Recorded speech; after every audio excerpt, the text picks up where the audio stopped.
facilitations. And We could rebalance. They may have different interests or.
Good morning, everyone. Now that you have tested your microphones, hopefully you can hear me okay. If I can get a quick thumbs up, audio sounds okay. It's plenty loud. Fantastic. Thank you. Welcome to our Friday the 13th edition of our Learning Technology Advisory Committee. Guess I didn't need to remind anybody of that. I do need to remind you about our open meetings rules, which are required for virtual meetings. All members and to main quorum must be visible at all times, and members should be seen clearly. So check your lighting if it looks like we can't see facial expressions, etc. Y'all have heard this before, but appreciate your help with making sure that we can conduct our business with a full quorum. And also members should only be off camera during breaks and or subcommittee work, which we will have usually after lunch, but some way through the mid part of this meeting. And now we will take roll to assure that we have a quorum. And Dr. Lofters, if you would do the honors. Thank you, Patrick. Good morning, everybody. Good morning. Please respond indicating that you're present when I call your name. Patrick Plush. Charlene Stubblefield. Here. Erasmus Aday. Here. Nay Higgins. Here. Alicia Lloyd. Here. Luke Dowden. It's just joining the Zoom, so might need mic time. I'll come back to you. Catherine Howard. I'm here. Oh, there you are. There you are. Timothy Schneider. Here. Robert Green. He's got some internet Janet problems. Camps. I'm present. Robert Green has some internet problems. He's trying to find a place that doesn't have internet problems. Gotcha. Nikki Whiteside is with us. Oscar Hernandez.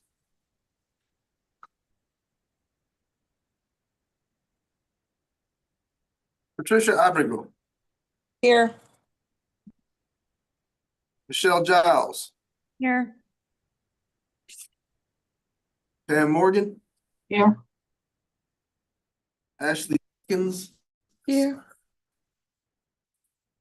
Christiana Crucifides is with us. Here. Thank you, though. Linda Murphy. Here. Jeff Reels is no longer with us, right? And who did I not call? Let me see. Well, first of all, Luke Dowden is here. I'm here. And Robin, you are from SMU. SMU, and I didn't get to that page. That's why. Let me try that again.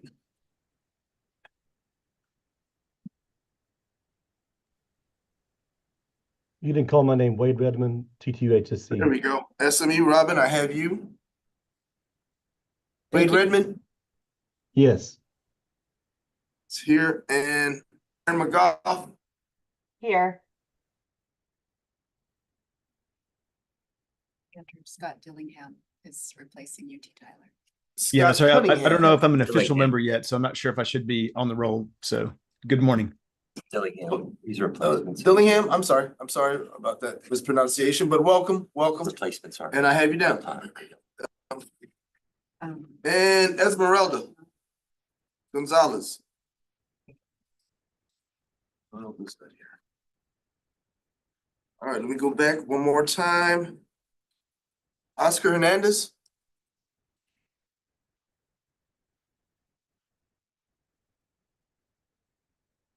Robert Green.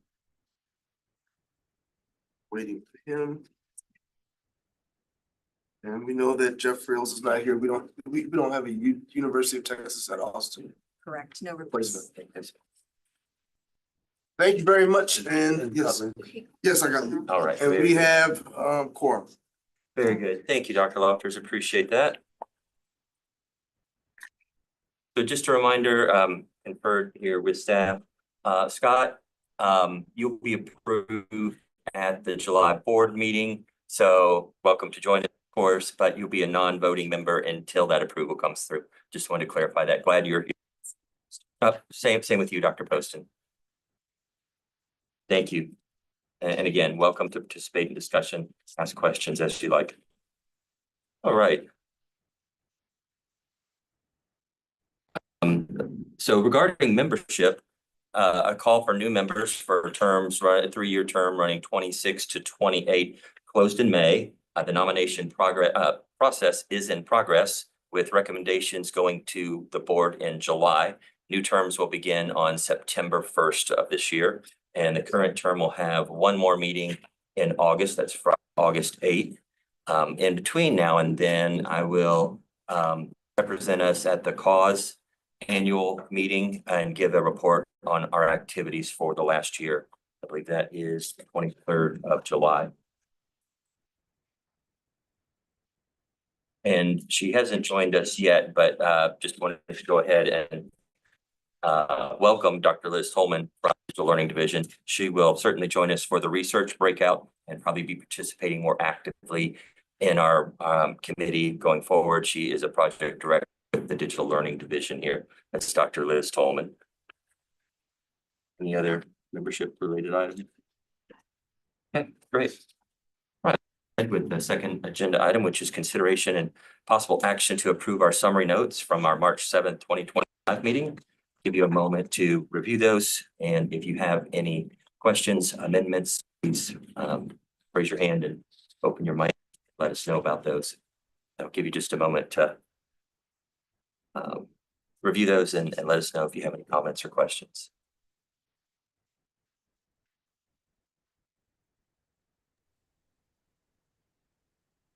Linda has her hand. Linda? Oh, do you have a sure. Question or comment? I did notice, I'm not listed as being present and I was there. Okay. Can we make that correction to the summary notes? Yes. And forgive me, I will go back and forth between calling people by their first names and by their titles, just as force of habit working with so many collegially for so many years. So sorry about that, Dr. Murphy. Thank you for letting us know about the correction. Any other corrections or comments? Yes, I also see that I was marked as absent, but I was present. I was at the location at You were on site. Wellington Board. Yeah, I was Yes. on site, yes. All right, thank you, Erasmus. We have that noted as well as an amendment to the summary notes. Anybody else that we missed? No, okay.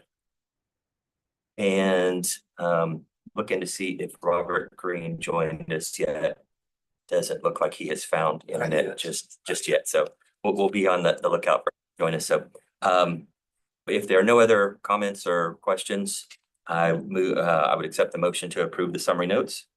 Motion to approve with the noted amendments. Thank you. Nikki was our provided our motion with the amendments about attendance. Do I have a second? Second. Janet Camps. Janet seconded. All in favor, raise your hand and keep them up while we count.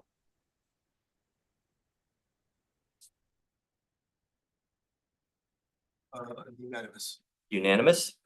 Noting those that are non-voting members. Thank y'all for not raising your hands, but it'd be okay if you did. We just wouldn't count those. So the motion carries, and we'll move forward with agenda item 3, which we will be turning over to Dr. Lofters. It is a discussion of our institutions for distance education review process. And this will include full committee roles, viewing of submissions, and looking out the next 2 years to see what that looks like in terms of volume and workload, I suppose, right? Thank you, Patrick. So I was trying to figure out how I'm going to cover all this, because this is the maiden voyage of the IPD review process for the LTAC. And so the way I'm going to organize it, I'm going to go straight through the way the rules has it organized so that we can talk about the process and as it is outlined in the rules and how the public will see it. So to begin with, all of the institutions that were required to submit an IPD for this cycle, the ones coming from 2023 in December, They all submitted their IPDEs, which was interesting. Part of it, since that all institutions will now submit one for renew, and if they're new, they will submit one for approval. We did notice that when one of the institutions came in, it was not really for renewal. One of the institutions, we found out that it was missed when they first came in. They had been established after the initial IPDEs were submitted way back in 2003. So as we were going through the process, one thing that we noticed is that if an institution did not have an IPD in and somehow it was missed, they will have one submitted through this new process because everyone has to have one due around their SACs, which is around their SACs accredit, I should say that, around their accreditation period. So anything that was missed in the past through this process, we will find out, and then they will have to submit IPDE to continue delivery of distance education. We also talked, we're gonna now go into like the submission process. We have a spreadsheet, a worksheet that's out on the website for the IPD for institutions to use. And we also have an online submission form for them to enter their narratives and add any additional supplemental information.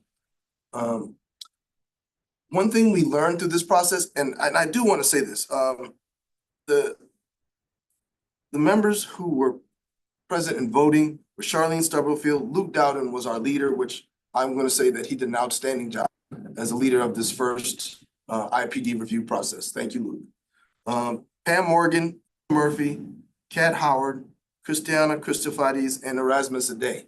It was you had the best people to put in for this first process. It was very good.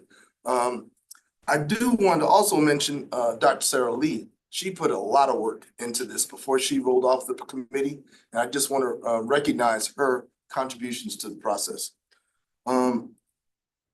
As we were getting the submissions in, one thing that was really valuable in this first review was that we had 2 institutions that were required to submit an IPDE, also had representation on the committee. We took account for that by when it was time for their IPDE to be reviewed by the committee, they would recuse themselves so they wouldn't be part of the process. And it worked real well. It was very professionally done, all above board. And I think it was very well. But what was really important was their feedback on the process of how did it look from the institution to submit an IPDE? What things did they have questions about or things that really weren't unclear or really were unclear about what they needed to submit? And as we were going through the submission process and the review, they gave us feedback, which at the same time, really in real time, we were making updates to the submission process. So we really appreciate their feedback and input. We also noticed that when we get the, and I'm gonna wrap it up. I'm not gonna be too long, but it was an interesting process.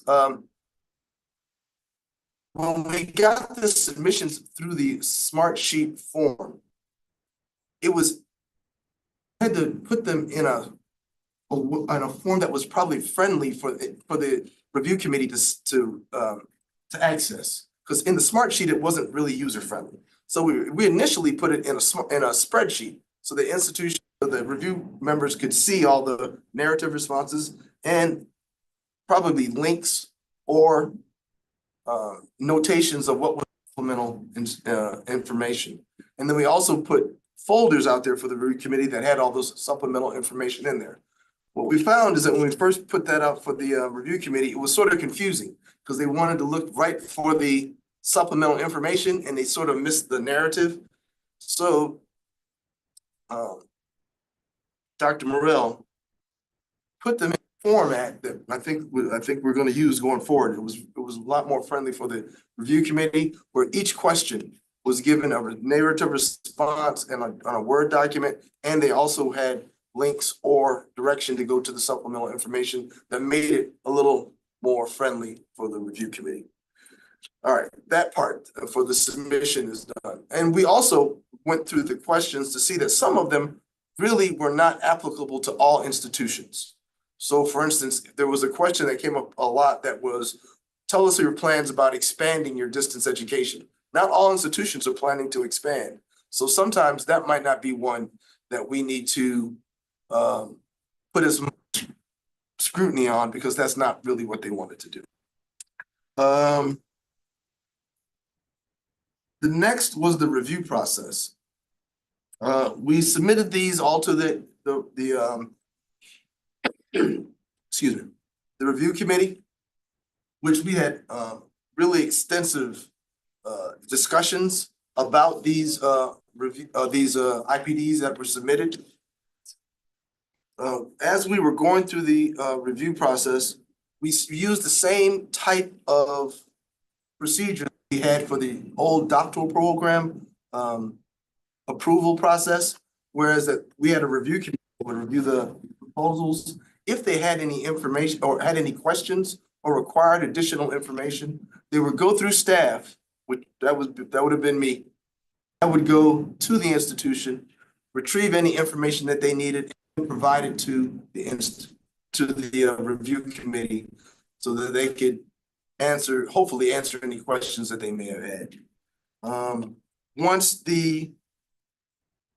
all information was gathered, we were able to then, Dr. Dowden had made an evaluation sheet that we used to go through each IPD submission. We then voted they voted as a committee after all the information was obtained to tell we should provide a recommendation to the LTAC. Now, inside the rules, it says that the LTAC will assign a committee, and this time it was the operations committee. They took on the task, operations subcommittee took on the task of reviewing this first round of IPDs, which I think was an excellent idea.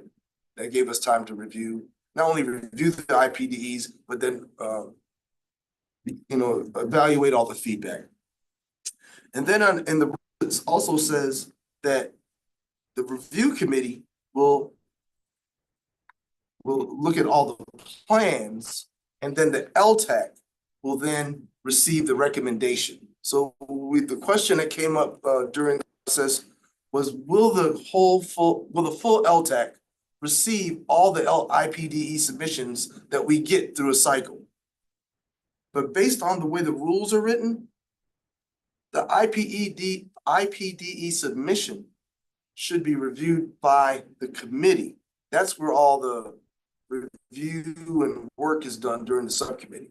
And then once that's done, they will then bring the recommendation to the LTAC. And the recommendation, according to rule, is that the recommendation is given to staff, and the staff will bring the recommendation once the LTAC votes. Staff will bring the recommendation from the full LTAC to the commissioner for his approval. I think that's the whole process. Review committee, Dr. Morrell, did I leave out anything before we go to the consideration? If you have anything to add, please go right ahead. I believe so. Thank you. We're gonna talk about the looking ahead Oh, thank you. and how many are coming up, et cetera. Looking ahead, there were 7 for this new cycle. And we've already sent out letters to the institutions letting them know. Now, I think going forward, I think we'll do a better job of, as soon as the reaffirmation is done by the institution with their accreditor, to have a more timely submission of a letter to the institution. I think, and that was just part of this new process. We're going to work that out as we go forward. I think we have 7 for this time, and if I recall correctly, I think we already have 4 that were submitted. There are 2 submission periods that we learned, June and December of each reaffirmation year. We're expecting the majority of those this June, with just a couple in December. Correct. And then I have preliminary numbers for 2026, 2027. 2026, we're expecting 8. 2027, expecting 13. However, I'd just like to caveat that we haven't distinguished between the June and December dates, so that will just space some of those out a little bit. And we can confirm, because I think also depending on activities throughout reaffirmation years, those can adjust slightly. And I'm glad you brought that up because part of our rules, even though that the operations subcommittee did the reviews for this current cycle, what we have in our rules is that we're gonna have the LTAC will make or establish a review committee for these IPDEs going forward, where we'll have LTAC members that lead it. And we'll also include members from the field if they're interested in being part of this IPDE review process. And I'm sure we'll get more into that process as we go forward. Andrew, as you were explaining, for those of us who were on LTAC prior, who did the approvals for the doctoral degrees, I think kind of talk about that, kind of what you were explaining is there's a difference in how we used to do that. Okay. Prior to these new rules that came out December 23, the LTAC was responsible for reviewing and providing recommendations to the board on distance education doctoral programs to look at their distance education component to see if it was of sufficient quality that they will have a good delivery of distance education. And it was either online or off campus, either one came before the LTAC. In that process, the institution had to put in an entire proposal, which was rather extensive. It was a big proposal that we had a subcommittee. It was a standing subcommittee, which was just for the review of distance ed doctoral proposals. And some of the members on LTAC now were part of that. Those proposals were submitted to the subcommittee. The subcommittee reviewed all the proposals, and it similar to what we did in this IPD process. If they had additional questions, they would bring the questions to staff, and then staff would then submit those questions to the institution as a liaison and get the information back and bring it back to the subcommittee. Subcommittee would then, after they've received all the information, they would then present that information to the full LTAC and give a synopsis of their review, what they found. And when this was going on, the full LTAC also provided a copy of the full proposal that the institution submitted. So what was different in that process is that not only was the subcommittee providing a synopsis of the proposal and the full LTAC had the proposal, also the institution was then asked to come to the LTAC meeting to give their summary of their proposal and what the different aspects are. I think the difference between that process, this one, is that in that process, the whole LTAC was reviewing the entire proposal.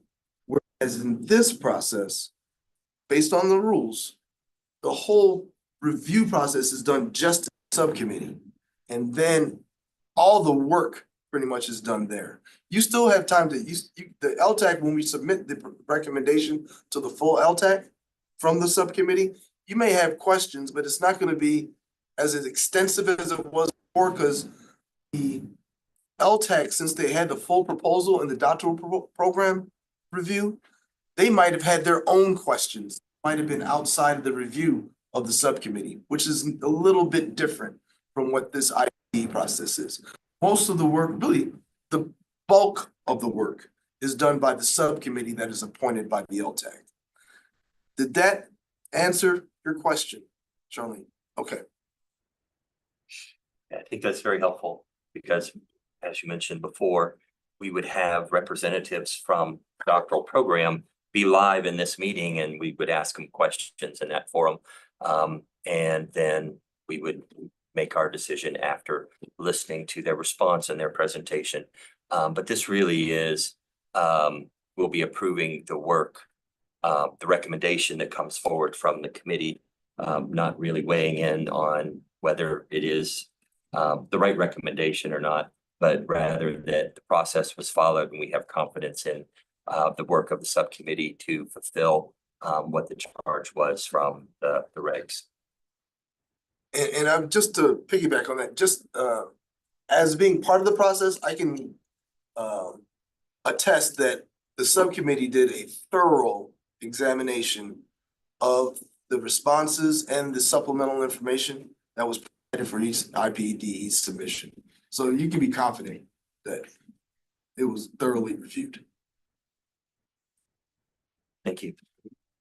And Luke, you and I haven't had a chance to talk about it since it was discussed at our last meeting, but recognize that it was an incredible amount of work for you and the entire committee to do this. And it's possible that in your breakout group, you'll discuss that workload and a recommendation around how to ameliorate that by forming this other committee that we had talked that would be responsible for it, or in some way lightening the load on the operations team, especially as we look at at least as many next year and almost twice as many the following year. That's a lot of work. So want us to get a running start to make sure that it doesn't continue with, to burden those who have agreed to step forward in this inaugural run and all the effort to review and improve the process as we go along. So I don't know if you want to, Yes. you have your hand up. So yes, Luke. Pam Morgan actually had her hand up first. I would like to allow her to go first, and then I'll share some comments. All I was going to say Thank in you very support much. of what Andrew discussed was, having been on both subcommittees, the doctoral subcommittee and then this subcommittee, the number of hours that we had to put in on the IPDE reviews would really have been prohibitive coming to full LTAC. I don't know that we would ever have gotten through them. Thank you, Pam. Luke? Dr. Lofters, I just wanted you to state for the record, so it's reflective in the minutes, right? That it is your assessment as a staff member and that staff to LTAC that we did achieve all of the requirements of the Texas Administrative Code. You said it, but I want to make sure for the record that it's recorded. That we did follow and achieve all of the requirements of Texas Administrative Code for this first review of the IPDEs. Yes, absolutely. In fact, as we were going through the process, we had to go back to the code to make sure that we're following exactly how it was laid out in those rules, especially when it came to this part of the review process, bringing it to LTAC. Because the questions came up, just as you were asking, I think it was you, brother. Are the institutions going to be here? Is the whole LTAC going to be provided the IPDE submission? And based on the rules, we're going exactly how the rules laid out for the review process to be conducted. So yes, that did happen. And will those submissions be made public? Question. And that's separate from, can LTAC members see them?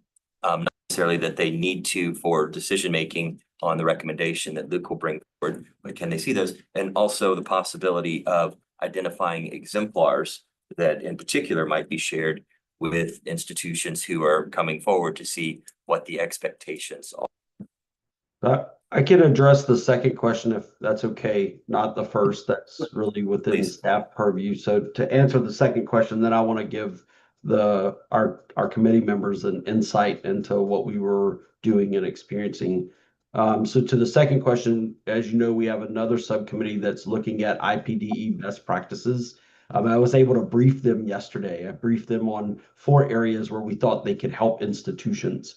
Our goal as an operations subcommittee through all of this was getting to yes.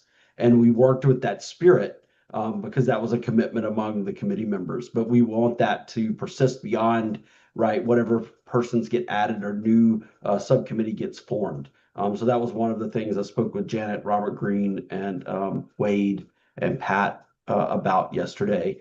There were some other recommendations we gave to them about process, right? We were not only committee members interrogating the submissions, but the process itself. And Linda and Pam were especially helpful and helping us to understand what submitting institutions were experiencing. So I want you to know that that added to the workload, and we gladly accepted that. We want our institutions to have a positive experience. We want this to be a growth experience, but we also know there's a level of accountability. And I feel like we achieved all of those, right? We were accounting for the requirements of Texas Administrative Code. We were also considering the institutions, and we were interrogating our own process. And I think that there were very healthy discussions. There was a level of collegiality and professionalism that I especially appreciated and enjoyed with the group. But it was a lot of time. And to Charlene's point, and Charlene, I'm so glad people like you and Pam were engaged with us, because it helped us. We were using the doctoral submission kind of as our benchmark. So I would just say those things. There is, Patrick, some work still to do on the process. And I brought that to Janet and the group as well, is that there probably should be an alternative submission opportunity. There was an institution that did that. We accepted it. It probably is, from what we saw, again, remember, we only reviewed 4. In this submission cycle, was what we considered a best practice in terms of how easy it made the workload on the reviewers. One of the things I feel like we really got right, well, there were 2. One was how we submitted our evaluations of the plans, and then staff was able to collate and give us our responses back, so we could look at everyone's review responses together and then talk about the areas where we had shared concerns. And the partnership with staff was essential. So going forward, there is no way that this review process can be successful without the partnership with staff, especially Dr. Lofters and Dr. Morrell, who were coaching and listening and helping. Their workload in terms of facilitating and getting information to us in a format in which we could review it was exceptional. So I want to compliment them. I mean, there was a lot of work for them, and I understand their staff, but I thought, really supported us in a way that we could be successful. So there were some good things, but there's still some considerations that we need to make, and we'll bring those back to you after the subcommittee reconvenes later today. So those are some comments just for the entire committee. While I'm the one speaking, there was a consistent investment of time among all of those members that Dr. Lofters recognized earlier. And we could not have done this without everyone's full commitment and the additional probably 5 or 6 meetings that we've had since we met last as an LTAC. So whenever you're ready, Mr. Chair, I am happy to bring forth our recommendations on the 4 submissions. Thank you. Before we get to that, if we could revisit the second question, and that is about visibility of the reports to all of the committee members on LTAC and to the public. So I did bring this to my leadership in my division about providing these as accessible to the public, just open. We went and we started looking at our own approval processes for program approval processes. Institutions provide us proposals that we review, and then that we provide, approvals through letters and so in our normal approval process system, if you want to say. Those proposals aren't publicly posted. You can track them, you can see where the proposals are and what proposals are being submitted or have been submitted and where they are in the process. But the actual proposal itself is not posted to the public. If the public wanted to see it, because it is a, what do you call it? What's the name for that? Subject to freedom of information. Yeah, it's not as publicly available, or this is a name for that. I can't think of it. Thinking about it. This way, open to the public is what I'm trying to say. Since they are publicly available or open public documents, if an institution or a person, anyone wanted them, they could request information and get the actual proposal. But we don't just post them in a space where the public can just freely access them. So following that same train of thought, the IPDEs won't be just posted for public view. The only times that they will really be, if somebody wanted them, I guess that they could request it for public information request. But the times that people will know about the IPD review process will be basically through the LTAC approval when it comes to the meeting. Does that answer your question? The second part, but the first part was the LTAC committee itself, aside from public visibility of it. Do you want to talk about Sure. There is our division has created a LTAC Microsoft Teams space, and there is a folder that is available to all members of LTAC, where all of the submissions for the IPDE are located.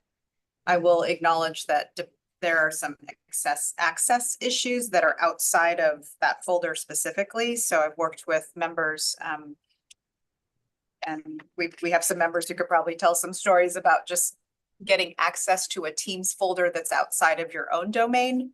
And so there's some challenges there to work through, but the intent of LTAC team space overall is to provide all of that information in a saved space private to the LTAC membership. Monroe.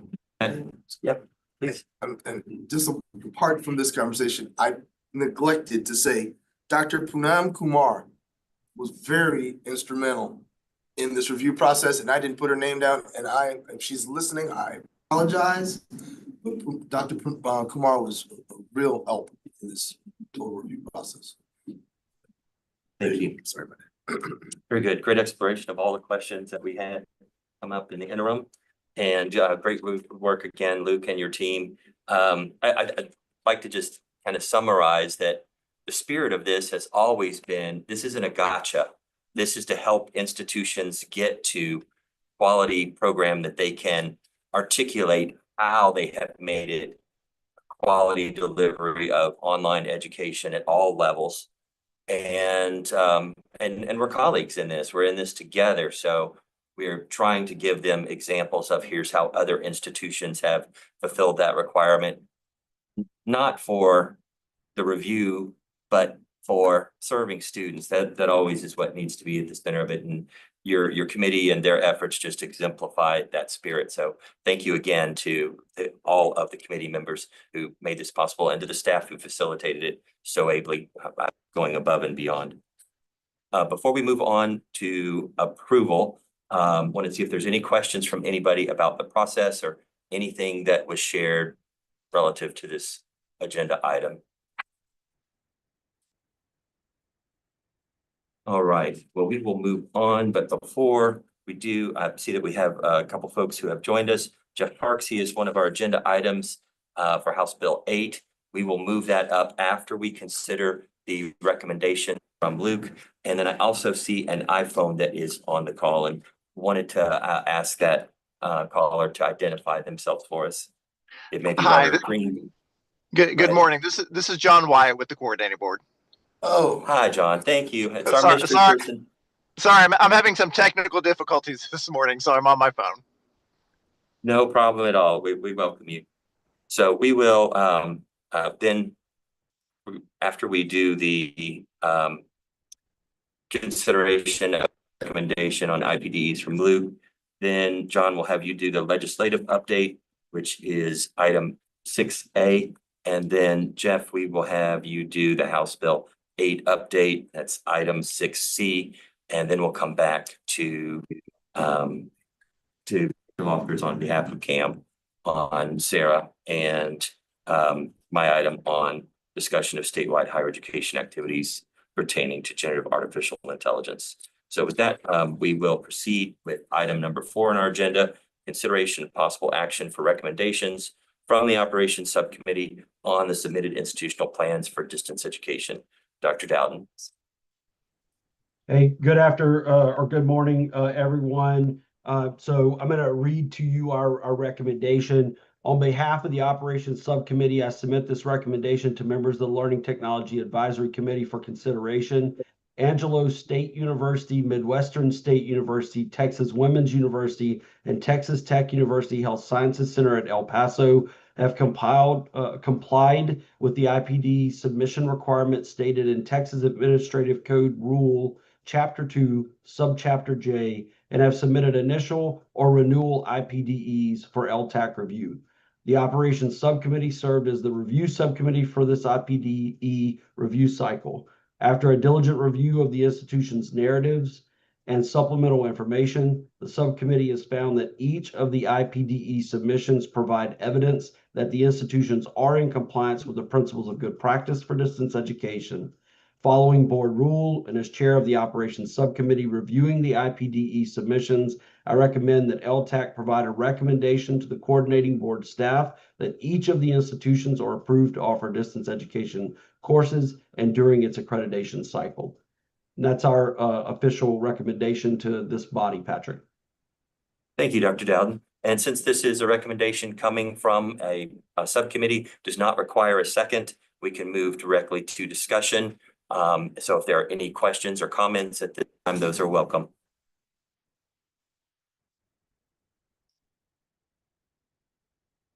I don't see any hands up right now, so we will move forward with the vote. All in favor of approving the recommendation from Luke's committee, from the operations committee, please raise your hand and keep it up while we do a count. And Scott and Robin, you are exempt from raising your hand this time.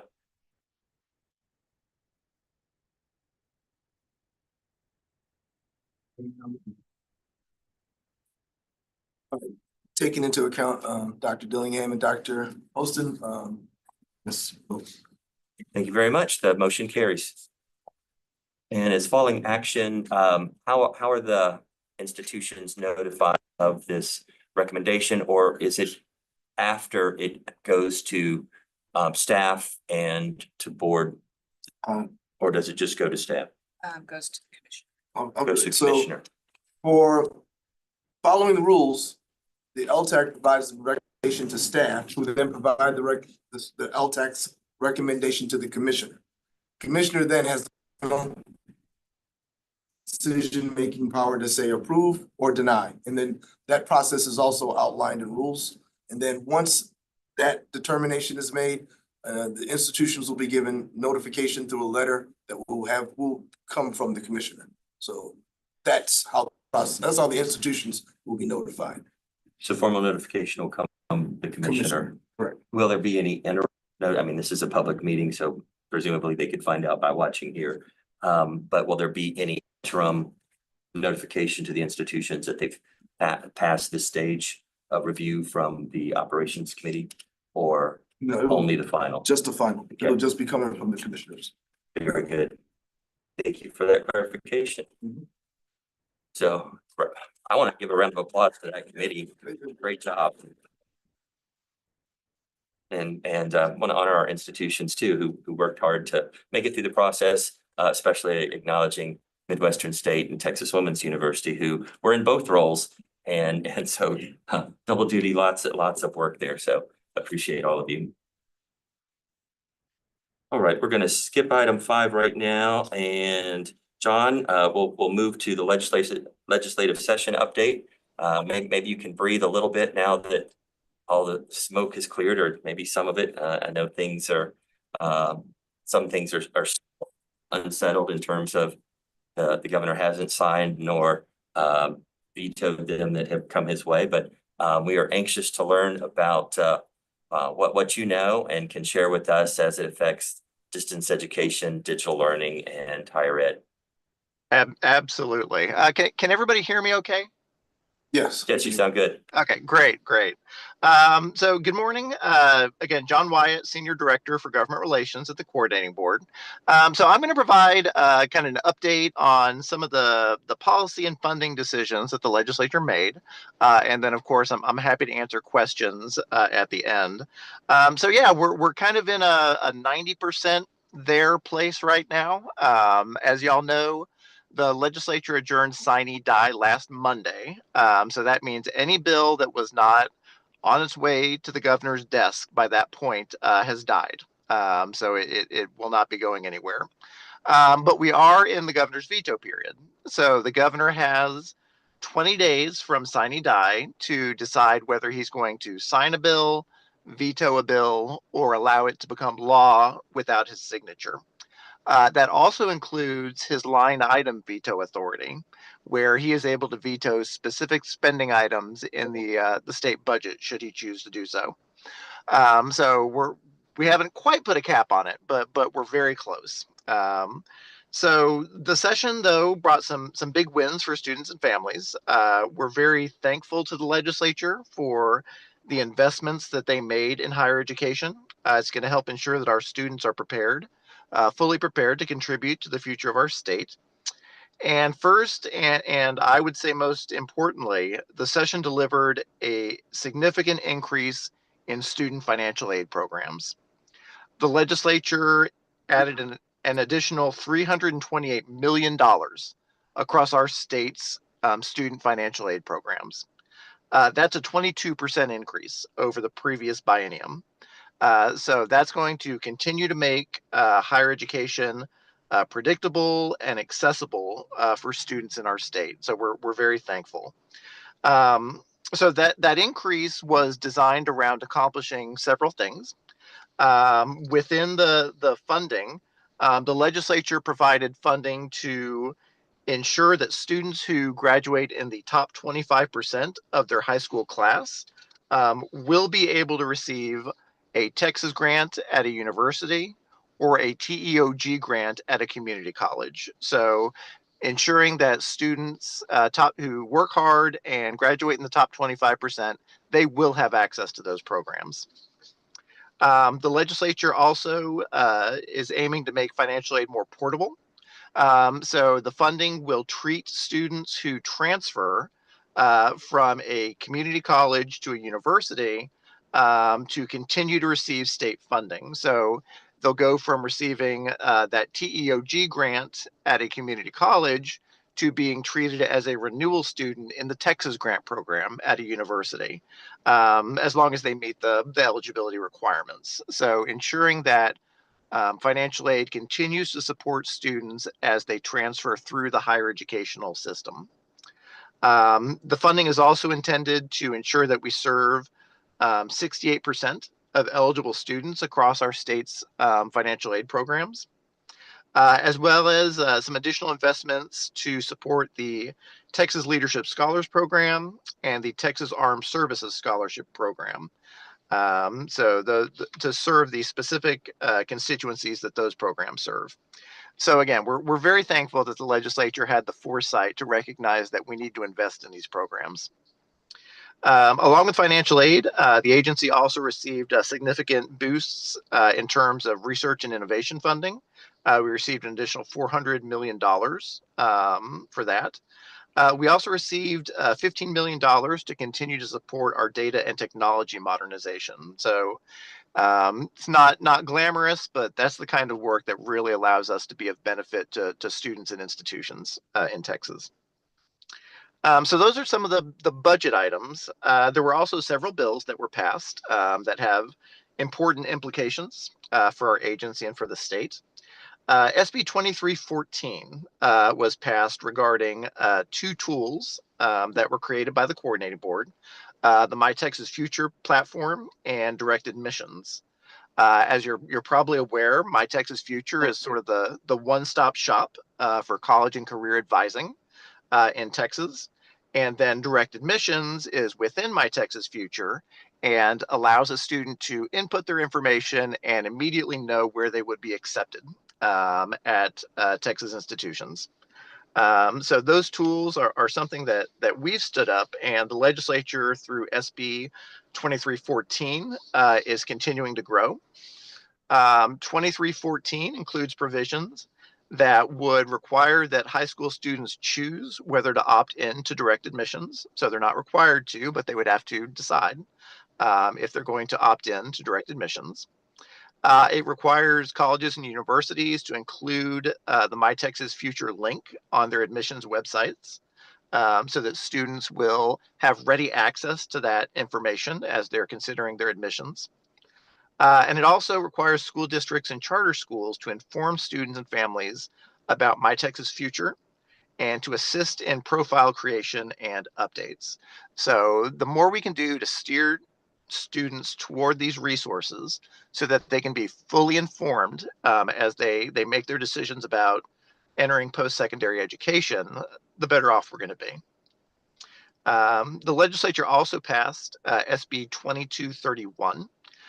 So this bill designates the second week of October as Free College Application Week. So during that week, any Texan can apply to any public college or university for undergraduate admissions without having to pay an application fee. So this is a critical way to lower barriers and encourage more students to take that first step toward higher education. So hopefully this is going to encourage more students to submit applications and start that journey to higher education. One other bill I'll highlight is SB 1786. So this was a bit of an omnibus bill in terms of some cleanup and improvements to the HB 8 structure that was created for community college outcomes-based funding. So among its provisions, it ensures that colleges are rewarded when a student transfers to a private Texas university. Previously, it had only been, that metric had only included transfer to publics. It defines credentials of value in statute, and it establishes a wage threshold in the formula. The bill also aims to improve career and technical education. It requires coordination within the tri-agency initiative. You know, that's the coordinating board, TEA, and the Workforce Commission to coordinate on grants and collecting better job data from employers to have a better understanding of workforce needs. So these outcomes are going to help us make significant progress toward realizing the goals of building a talent strong Texas and the needs of our workforce. So that was just kind of a quick blast on some of the items that we were really kind of tracking here at the coordinating board. As you know, the legislature did a lot of things this session. I'm happy to answer any questions or participate in any additional discussion about the session. Thank you, John. Other questions from the committee about either any of these legislative items or others that you're interested in?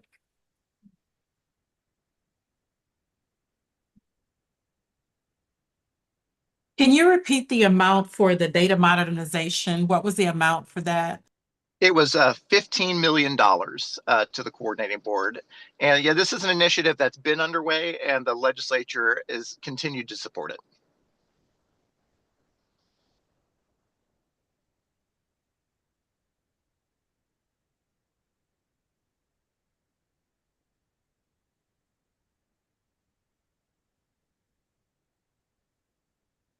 Any other questions?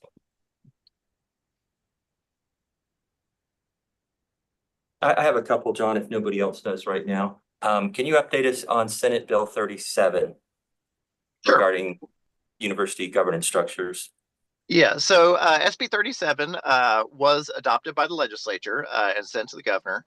So the bill in its final form does a few things. It does require a statewide review of general education curricula, as well as institutional reviews that will be kind of governed by boards of regents. It establishes some requirements regarding faculty senates in terms of how they're structured, how they're appointed, and also makes clear that their role is strictly advisory on the institution's administration. And then I guess most relevant for us at the coordinating board, it creates an office of the ombudsman for higher education. So that office will be housed within our agency. It will be led by an ombudsman who is a governor appointee.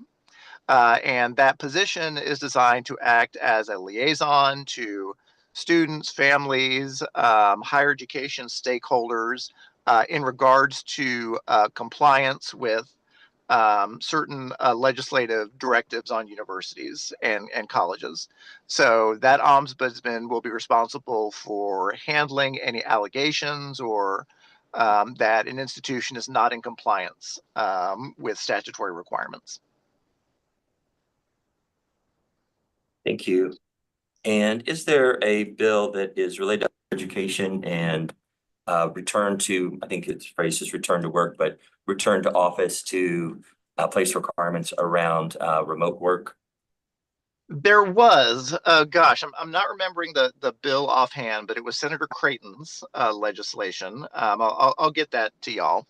That established standards for employees at institutions of higher education in regard to telework. And you know, I don't have the details in front of me, but essentially it creates a presumption of a return to office with outlining certain exceptions, i.e., you know, if it's 100% distance education. So it does create that framework for saying that, again, there's an expectation of a return to office with some recognition that there are caveats to that. And I will get you that bill number so you can see it directly. I believe it's Senate Bill 2615. I think that's correct. Yes. And is that one that is already signed or is awaiting signature? Gosh, I apologize. I don't that's know okay. offhand, but I can get that to you quickly. Okay, very good. So I think that may affect many of us in our institutions who have persisted in having a partially remote workforce. I know that some of our former members, actually their entire operation supporting distance learning, were remote before the pandemic and very successful at supporting their institution. And I think they would want to continue to be, but it's something that we will likely encounter in our own institutions soon, depending on how this is implemented. So thank you, John. I appreciate any additional information you can provide to us on that one. Happy to. Tim, thanks. Any other questions or comments?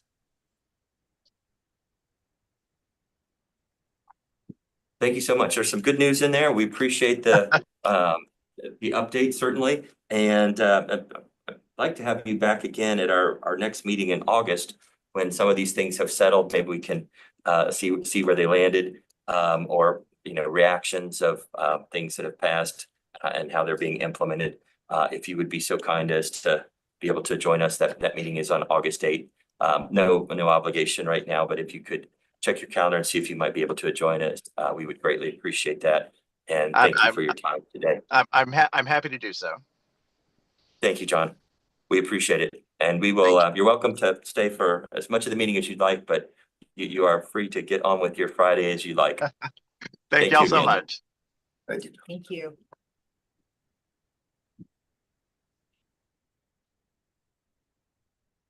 Right, switching back from my note-taking mode. Right, we're going to move to our item related to House Bill 8. Mr. Jeff Parks, Director 2 of Workforce Education. There was some mention about some changes that were in this legislative session that affect House Bill 8. Don't know if you want to talk about those in addition to what you had planned to share, but the floor is yours. Thank you for being here. Thank you very much for having me. Good to see everyone this fine Friday. Once again, I'm Jeff Parks. I'll be talking to you today about workforce education, grants, and shared services. I'll start off with the Perkins Leadership Grant Program. Requests for applications for Perkins Leadership Grant Program opened on June 11th with approximately $3.82 million in funding available to support eligible initiatives. The grant period will run from September 1st of this year until August 31st of next year, 2026. Proposals are being accepted in the following key areas: emerging and high demand credentials, recruitment and retention of post-secondary CTE educators, and prison education and reentry support. These categories reflect the ongoing state priorities of workforce alignment, educator pipeline support, and equitable access to post-secondary career and technical education. For more information, please contact Aaron Sarbanoff at highered.texas.gov. The second item is Texas Reskilling and Upskilling Education, the TRUE Grant Program, as it's commonly known as. The TRUE Grant Pathways Design and Planning Grant concluded on June 10th, with 7 institutions being selected to receive awards. These grants will support the development of high-value credential pathways spanning from dual credit through an associate degree. Building on the momentum of planning phase, the next round of TRUE Grant competition is expected to launch in July of 2025. The new cycle will offer larger grant awards than previous years and will feature an expanded 24-month period, allowing institutions more flexibility to implement transformative workforce education strategies. The next item to discuss is the new Career and Technical Education Guidelines. We released that on April 1st. It wasn't an April Fool's joke. It was actually released on April 1st. And the overview of the new guidelines in regard to House Bill 8, it was the chapter breakdown. Chapter 1 is an overview and glossary. The glossary is a much more extensive glossary than the previous guidelines for instructional programs in workforce education.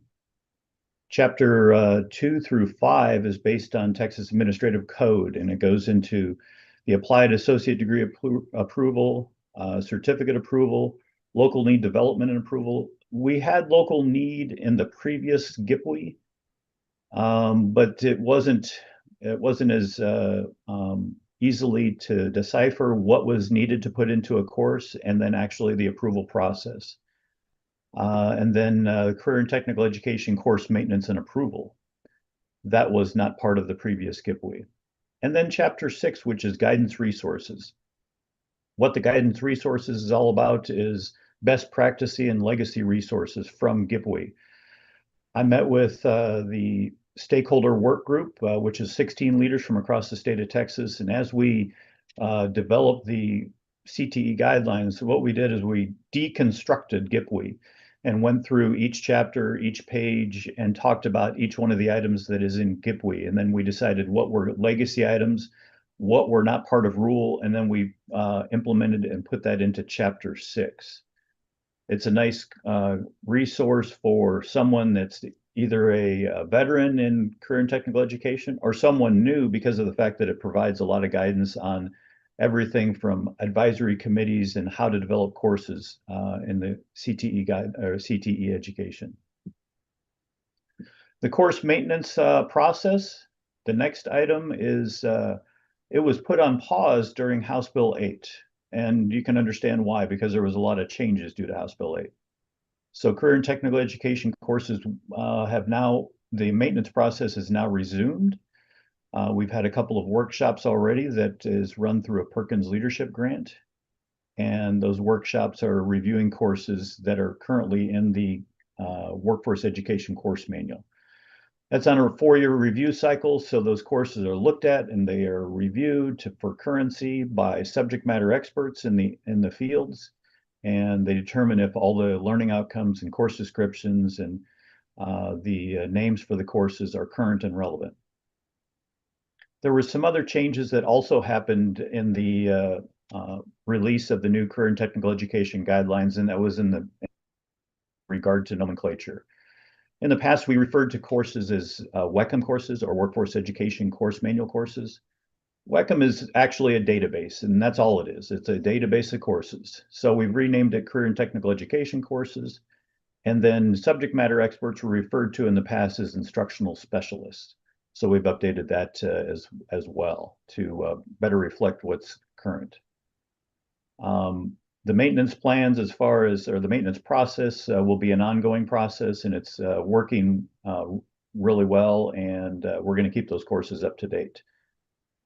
The last item to talk about is in the area of shared services. IT research and advisory committees, advisory services pilot, that was launched in May, and it's supporting 5 institutions in developing individualized IT roadmaps and strategic sourcing plans. Each institution begins with an IT cost optimization workshop to shape their strategy and roadmap. 5 institutions selected were the following: Del Mar College, Lee College, South Texas College, Trinity Valley Community College, and Wharton County Junior College. The participating institutions also receive support services, advisory sessions, and access to hundreds of templates, unlimited vendor market research and price benchmarking, contract reviews, and assistance with up to 3 IT vendor negotiations. The managing partner in this project is assigned to the pilot is Mark Roman, who was a prior board member for EDUCAUSE and has extensive experience in leading strategic planning in higher education. And the executive counselor is Dr. Carlos Thomas, who also has experience in higher education and IT strategy and the governance arena. Those are my updates from workforce education and shared services. Thank you, Jeff. That's incredibly helpful. I do have a question about the pilot that you mentioned with the Yes. to your institutions.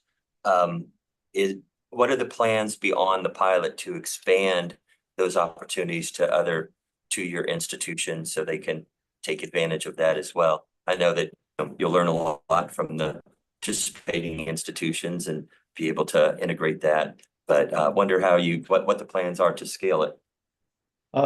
As far as scaling, I'm not exactly sure, but I can get back to you on that because that's not in my area of expertise, but I will be more than happy to get that information to Andrew.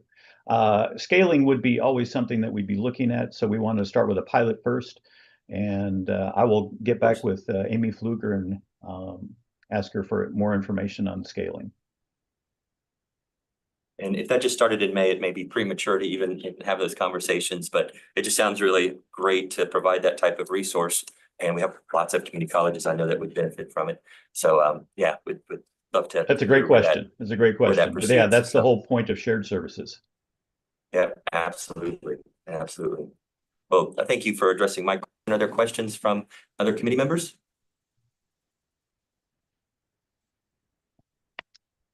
All right, I don't see any hands. Do you have any questions for us, Jeff? I have no questions today. I just wanted to provide you a nice update on what's going on in workforce education and shared services. Well, we sure appreciate it and hope that you'll be able to join us again August 8th, and maybe we can learn more about some of the things that are just recently launched and some of the new funding opportunities, how those are rolling out. I know that I think when you first presented to us, you talked about some of the workshops that you were doing regionally to introduce some of the topics around House Bill 8, and really appreciate your outreach and your coordination and your being liaison to this committee. So we appreciate your time and effort for us. So, and glad to be here. As always, you're welcome. Yeah, you're welcome to stay for the rest of the meeting, but you are, of course, welcome to get on with your Friday and have a great weekend. Thank you very much. Good to see everyone. Thanks, Jeff. Thank you, Jeff. Thank you, Jeff.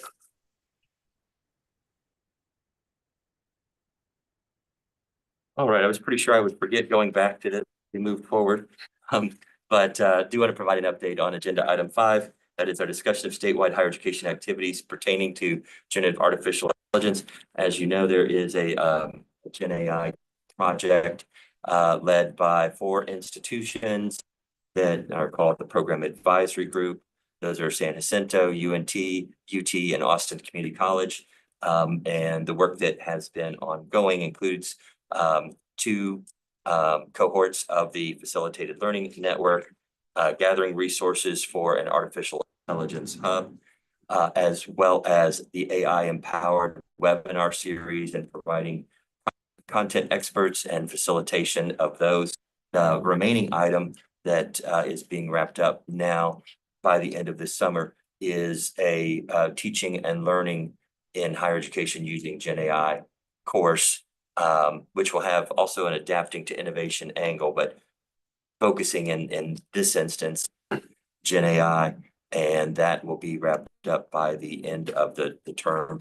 Term. It'll be our term 9-1, the same as our membership year.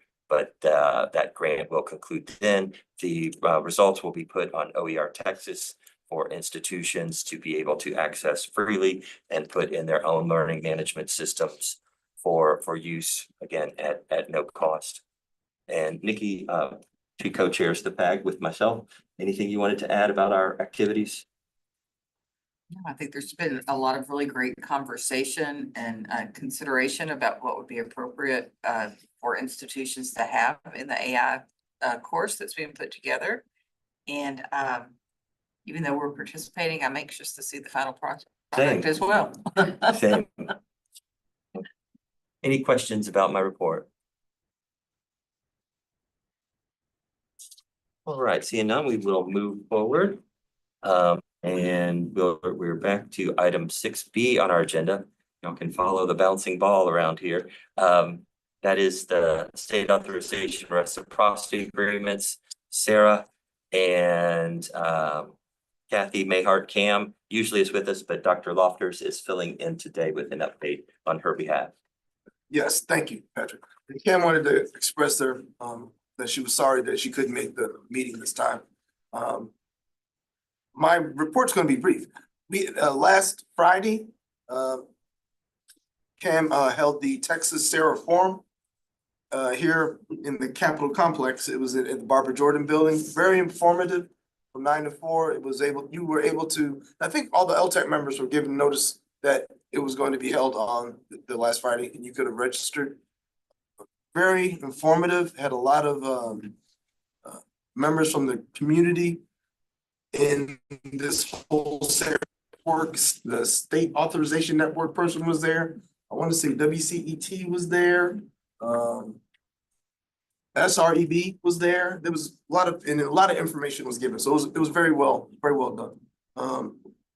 She said that the combined slide deck from all the presentations will be uploaded to the Sarah webpage relatively soon, as soon as she gets a chance to. So you'll be able to get all those PowerPoint presentations. And she said to please make sure you complete the feedback.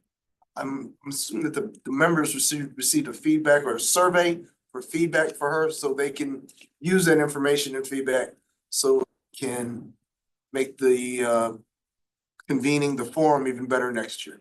So that's the main updates I have from her. Does anybody have any questions that you want me to relay to Cam or any comments?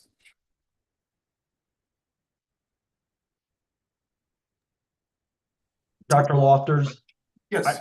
I just want to continue to compliment her. Not only does she send required communication, but she is proactive and engaged. And I just want to acknowledge good behavior and helpful behavior. And she's such a partner in the work. And so if you don't mind, I can share my compliments. I see Charlene shaking her head and others for her continued, again, required but proactive work with us as we engage with her. She's just an exceptional partner. I will be happy. Thank you very much. Thank you, Luke. Thank you, Dr. Lofters. All right, we're at an hour and 10 minutes into our meeting. Ordinarily, I take a bio break here, but we've got one more item before we get to work groups. Should take about 5 minutes. So anybody object to us continuing on? We need to take a break now. We can do that. Otherwise, about another 5 minutes, and then we'll take a break. Good. All right. Excellent. All right. So our next and last item under agenda item 6 is item D, digital learning update. Dr. Gwen Morrell, Director, Division of Digital Learning. Dr. Morrell. Thank you. Hi, I'm Gwen Morrell, a Director in the Division of Digital Learning. For those of you who don't know me, I just want to say also before providing the updates that we will put everything into a follow-up email so that you don't have to frantically write taking notes. We will follow up in an email with all of this information. So let me begin with some agency-wide structuring and operations updates that are pertinent. We've had a slight restructuring in how our divisions are organized under academic affairs at the coordinating board. The divisions of college and career advising, digital learning, student success, and product remain under academic affairs. However, we report directly to Daniel Perez, who has been promoted to Assistant Deputy Commissioner for Academic Affairs under David Troutman. Dr. Brandon Griggs has joined the agency as the new Assistant Commissioner for College and Career Advising. And closer to home, Carrie Gitz is serving as our interim Assistant Commissioner for the Division of Digital Learning. As many of you know, Dr. Michelle's vacancy here at the agency was effective June 1st. And Dr. Kyla Torre has also departed our agency. I will be replacing her as the Digital Learning Coordinating Board staff for the Learning Technology Advisory Committee, co-coordinating with Dr. Andrew Lofters. So a few activities that have taken place since the last time our LTAC met. We've hosted a series of webinar and professional learning events. We wrapped up our AI Empowered series with 3 webinars, one each in March, April, and May. Topics included the Agility Framework, Student Wellbeing, and Digital Learning Horizons. Recordings of those events are available on our digital learning website, dltexas.highered. We also hosted some webinars focused on open educational resources, OER and accessibility, OER creation, and OER evaluation and peer review. Also related to our focus areas in OER, we had a series of professional learning events that either wrapped up or are kicking off. Our OER Core Elements Academy wrapped in April. This academy is designed for participants new to OER or those with intermediate experience. So it's more of an introduction to OER and OER practices where focus is on topics like discovery, curation, evaluation, and remixing. We also have an OER Advanced Skills Academy, and that's actually in progress and will wrap next week. So of course, this builds on foundational skills and practices in those topic areas and includes authoring of OER to further develop OER projects that are already in progress. We have an OER Fellowship. Our OER Fellowship program aims to support mentor relationships for OER use, creation, and capacity building at institutions and statewide. In April, we wrapped our year 1 cohort, and those capstones for those participants will be due in June, the end of June, June 30th. Our year 2 fellows applications closed on May 30th, so that a new cohort we expect to announce this summer. That group will begin in September. So speaking of OER, our OER landscape survey also closed May 30th. ISKME, who's our research partner for those types of activities and also happens to be the provider for our OER Texas repository, is currently analyzing responses. We expect the report to be available this fall. And just from a response rate standpoint, we received 76 responses representing 96 institutions. Switching gears a little bit, our Digital Learning Summit 2026 planning is underway. We've spent some time with our host institutions from our 2025 summit, gathering feedback, and also exploring ways in which resources for the summit can be used in professional development opportunities ongoing. Our next cause and board meeting are in July, as referenced. We will be presenting the LTAC annual report, and Mr. Plush will be doing that for us. And we'll also be making our recommendations for the next term of Learning Technology Advisory Committees. I just wanted to share a couple of opportunities that I think might be relevant to many of you in the meeting this morning. Earlier this week, our division, the Division of Digital Learning, announced a second request for applications for a 2025 Open Educational Resources Grant Program. So this second request is due on or before June 25th. This is part of the OER grant program that has been established and was in 2018 to provide support for Texas public institutions to adopt, modify, redesign, or develop courses that use only open educational resources. So successful applicants would implement the OER in place of additional textbooks and other course materials. And this program, just to boast, the savings has saved over $2 million as a direct result of the 3 cycles of this grant program so far. The specifics for the RFA that we released this week, is specific to adopting, modifying, redesigning, or redeveloping courses from the Workforce Education Course Manual that only use OER with priority for courses that are taught in support of the Community College Finance Program, high demand fields. So there is more information on our agency website under grants so that you can receive application materials, FAQs, and other relevant information, including who to contact if you have more questions. All right. The 2025 Texas Conference on Student Success. This is a conference that's hosted, it's supported by the coordinating board. It's going to be hosted by UT Austin this year. It's been in College Station the last couple of years.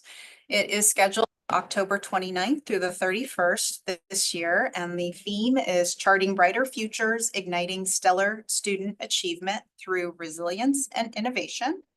Again, it's hosted by UT Austin. It will be at the AT&T Conference Center here in Austin, Texas.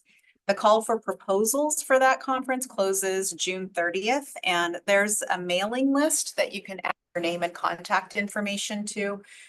So the when registration information is released, you'll be the first to know.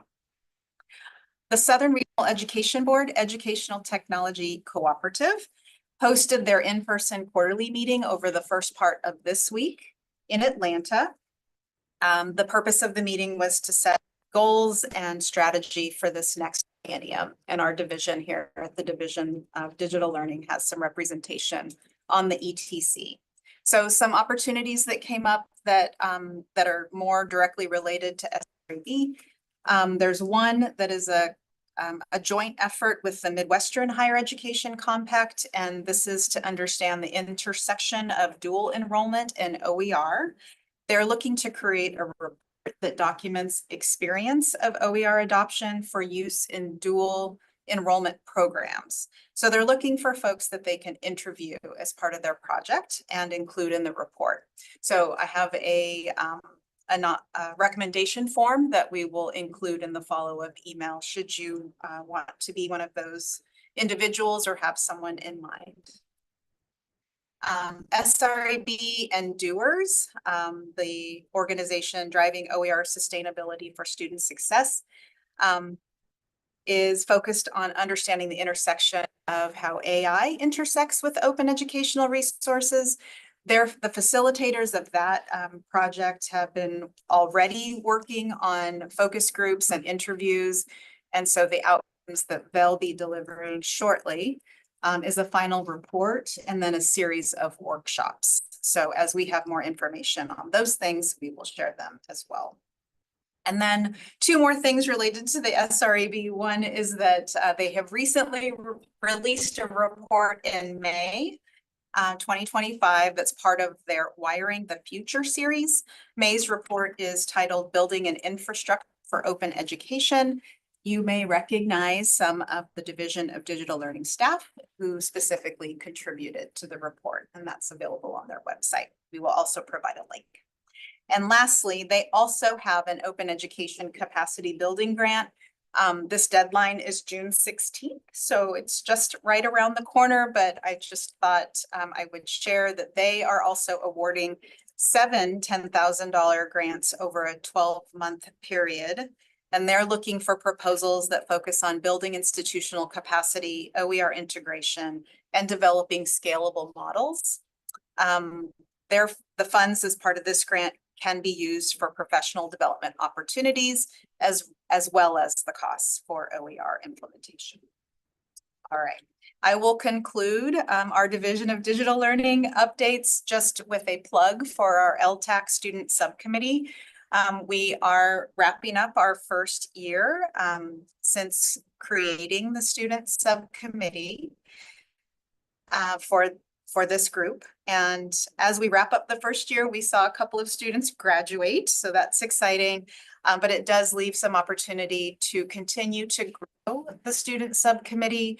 As part of our follow-up email, I'll include a nomination form. So as LTAC members, we invite you to think of some students who might be people that you'd like to recommend to join our subcommittee. The purpose is to meet just prior to our own larger LTAC meetings to invite and include the student voice into our larger discussions. So, thank you. Thank you, Dr. Morrell. Any questions about the digital learning updates? Yeah.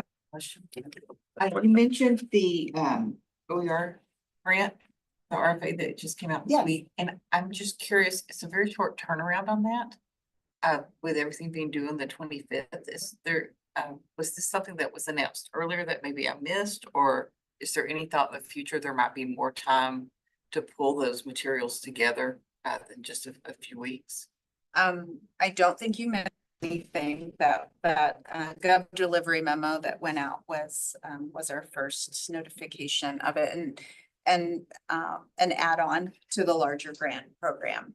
I'll invite Carrie to address the Yeah, rest of your questions. we did have, it's a somewhat tight turnaround because of the deadline for us to encumber the funds, which is August 31st. So it is a short turnaround. So there may be some flexibility to extend a little bit, but we do have to award items by the end of August. So. Okay.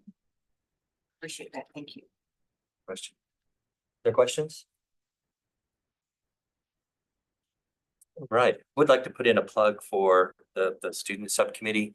I know that UNT had a student on it who graduated computer science, undergraduate student, and she participated in one of the webinars, had a fantastic experience. I thought she did a great job, but it was really meaningful to that student too, to have that opportunity to interact with other students at this level. And so that's something that came out of this group, that, yeah, we'd like to have a student subcommittee that can inform us as well. And I think it's fantastic, and just would encourage any of you who have thought about, well, I'd like to have a student maybe serve on, please do. It's a great opportunity for them to represent their institution, to learn more, and to inform us. So please consider that. And thank you again, Dr. Morrell, for your report. So we are at almost 10:30 now. This may be the longest we've gone without a break, but good job, everybody. So we will take a break here right around 10:30. We'll take a 10-minute break to be back at 10:40. And when we get back, we will talk about our work groups and then go into our breakout sessions from there. But we will reconvene as the full first. We may need to talk about some assignments for new members who are replacing others, whether they want to go to the same subcommittee that their predecessor was on, or whether they have interests and talents that lie in one of our other subcommittees. But we will address that when we return. If you would please make sure your mics are muted and you can turn your cameras off for the break. We will do the same here, and then we'll come back at 10:40. Thank you very much.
reconvening. Almost. Okay. All right, we're good. We're good. If we can have everybody begin to turn their cameras back on, as you do, you'll appear on our screen here. Looking good.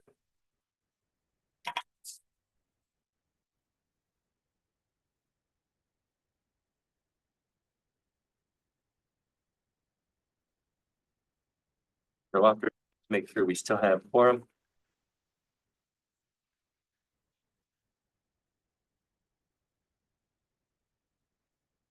All right, we have quorum, so we can get started. Wanted to check and see. You can look at this screen and see it easier. Want to check and see if Robert was able to make it. I haven't seen. We will move forward and hopefully he can join us, but if not, we understand. But if he does show up, we want to make sure we get him on the attendance. I've been looking. Let me catch up. No worries, no worries. All right, so our next two items relate to our work groups, and ordinarily we would break out first at this time. We would have lunch distributed here, and you guys can grab lunch and bring it to those breakout rooms. However, would it be helpful for us to consider the establishing a chair for research or co-chairs so that they can lead that meeting and be a part of it? So we're going to kind of muddle these two items together here. We'll still come back to item 8 again to consider any recommendations and have report outs from our work groups. But before we break into our work groups, we have some replacement individuals, as I mentioned, serving, and that means the composition of our work groups can change slightly, but also we have instances where there are no chairs remaining in that in a work group. So I want to go ahead and address those items first, so then those chairs and co-chairs can participate in the relevant work group when we get to that point. So hope that made sense. Felt like I was saying chair, co-chair a whole bunch there and waving my hands. But for QA, we have Janet and Robert that are co-chairs. Robert's not here right now, but no expectation that he won't be in the future. And for research, Jeff Reels was our chair, and we only had one. Staff and Charlene and I talked about this and agreed it would probably be best to make it standard practice to have co-chairs, even if one is the one usually convening our work group, our work groups, to have two people. So I would ask if there are individuals that are currently serving on the research group that are interested in chairing it, or are either of our new replacements, Dr. Poston or Scott, if you are interested in serving on that group or chairing that group. And then Luke, we have, you do not currently have a co-chair, correct? Yeah, or a vice chair, whichever. I do not. So we would also, and this could be someone who is currently on the operations committee or someone who is interested in joining it or changing to it to serve as a co-chair with Luke. So at this point, I will accept self-nominations for a research chair and co-chair.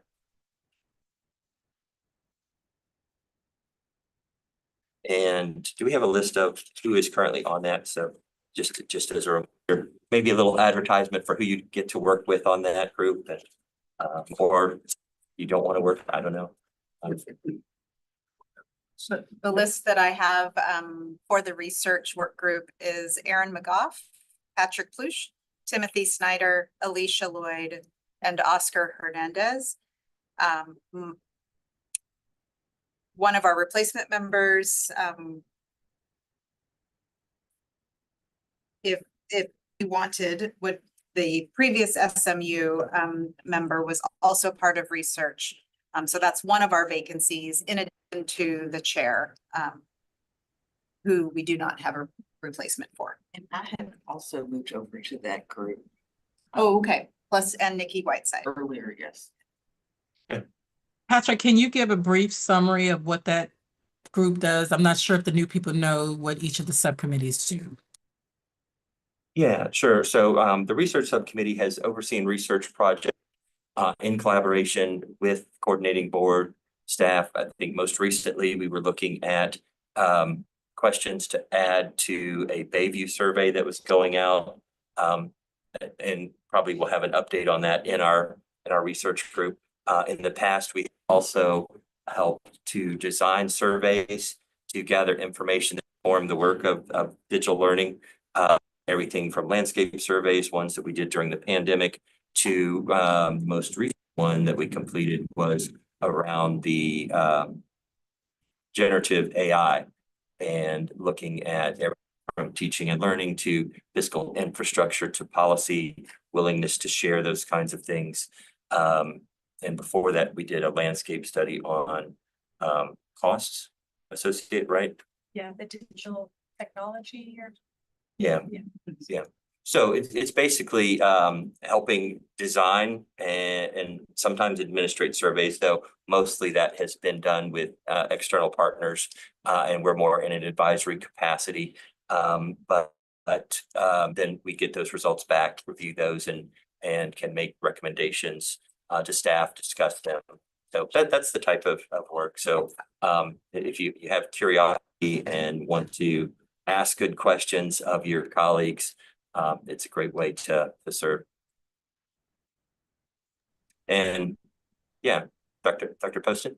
Yep. So I'm happy to serve on the committee, but probably not chair it yet till I understand more what I'm getting into. Understandable. Very good. And with that, we will add you to the role. We don't have to have it voted on or approved by anybody. It's just volunteers are gleefully accepted. So among our other members, that's Timothy and Aaron and Nikki, and right now Robert's not on that group though. No, he's QA. Yeah, he's QA. Right. Manish. Would any of you like to serve as a co-chair? My member term ends August, so right now probably not the. Okay. And we know what happens next year. It's probably not appropriate for me to do that. Sure. No worries. Tim or Aaron, are either of you interested in serving in that capacity? Are you wishing you missed this meeting?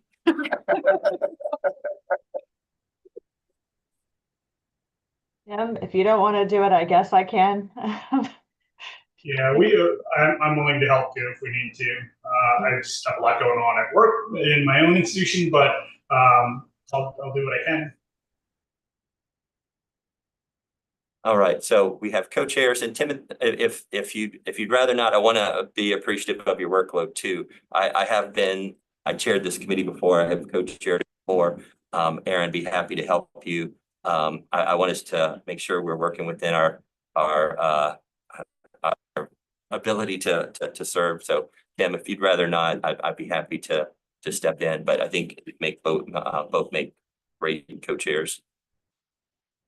I'm happy to work with Aaron on it. That's fine, Patrick. You already got a lot going on. All right, appreciate it. So we have our two co-chairs for research. Thank you both very much. Thought it was going to be a staring contest there for a moment, but do appreciate you both in serving in that capacity. And now we'll look for a co-chair to work with Luke in operations. Yes, well, we're going to call you out, so you know who the co-members are. But if you're interested in moving to operations and you're another committee, that is okay too. But right now, Dr. Morella is going to read out the members of the operations committee. So as I have them, please correct me if I'm wrong. Luke Dowden, Pam Morgan, Linda Murphy, Kat Howard, Christiana Christofides, Erasmus Uday, and Ashley Dawkins. And just to note that Poonam Kumar was on the committee, the work group, but is one of our departing members. So Scott Dillingham is replacing UT Tyler, just as a side note. And I think I actually nominate myself if they'll have me. All right, we have a nomination. Anybody interested in competing with Chris for the position? Happy to let her take that honor. All right, Chris, Luke, you have a new co-chair with Chris. Fantastic. Well, thank you all for entertaining that and for volunteering to serve. And Make sure that Scott, yeah. And so Scott, back to you. The position that you are replacing was previously on operations. Is that an area where you're interested in serving, or is one of the others more attractive? So we're making a shift at UT Tyler to really focus on quality assurance. So I don't know if that's if there's opportunity there, or if that committee's full. I'm happy to stay in, sort of fill the shoes in operations, or fill the shoes the best I can. I guess, yeah. If you have guidance on that, I'd love to hear it. Yeah. How are we on the QA team? It's really balanced across the board. So that will work? Yeah. Okay, very good. We're adding you to the QA work group. Thank you. Fantastic, easy peasy. Anybody who is interested in changing to a different work group than they're on right now? Like your teammates? I didn't hear my name on a group, so I thought I was on one, but I didn't hear my name when you were calling it a few minutes ago. Where do we have Charlene? Yeah, Charlene, I think you were QA, but you're in operations now. I do an Correct. operations. Yeah, Correct. okay. Okay, operations. Very good. Anybody else not know which group they're on or didn't hear their name? No, we're good. All right. Fantastic. So we did that portion of item number 8. I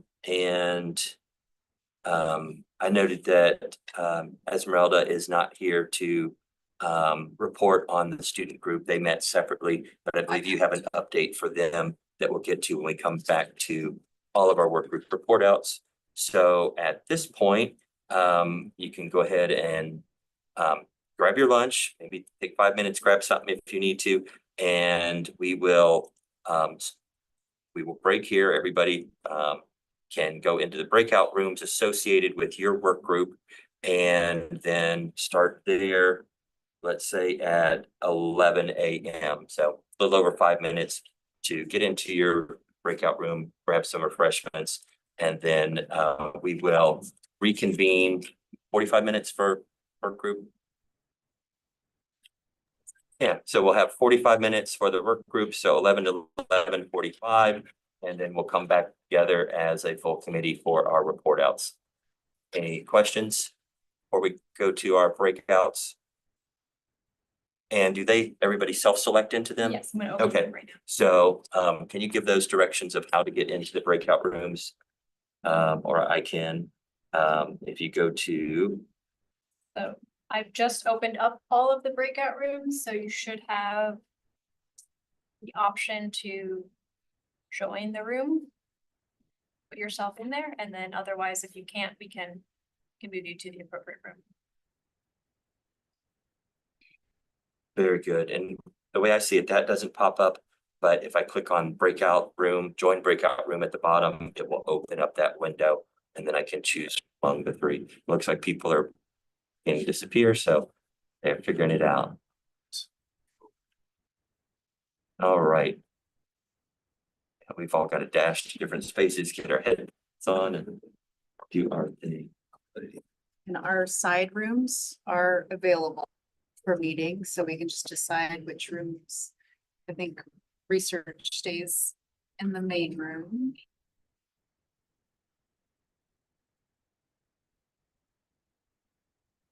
We need to mute something. Good. Question. Very deep. Get admitted into the call so that I can join.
No, we want it muted.